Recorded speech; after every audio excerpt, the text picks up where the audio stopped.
Welcome to Kenton Teaches. Enjoy the video. You start by verifying hardware. Make sure the PC has a free Ethernet, RJ45, jack, and the router or modem has an open LAN port.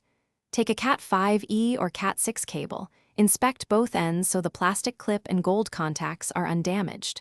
Once done, plug one end into the router and the other into the PC port. You should hear a click.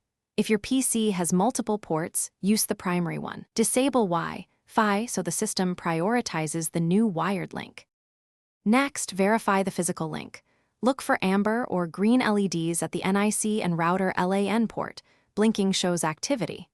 On your PC, open Network Settings. Enable Ethernet and confirm IP4 is set to DHCP for automatic addressing. If you need a static address, assign one in the router's subnet and enter the router as gateway.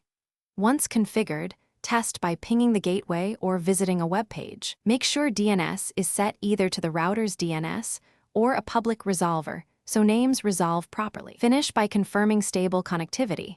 Run a speed test or transfer a file to check throughput. If you see no link lights or no IP address, reset the cable and try a different router port or cable. This often fixes physical faults.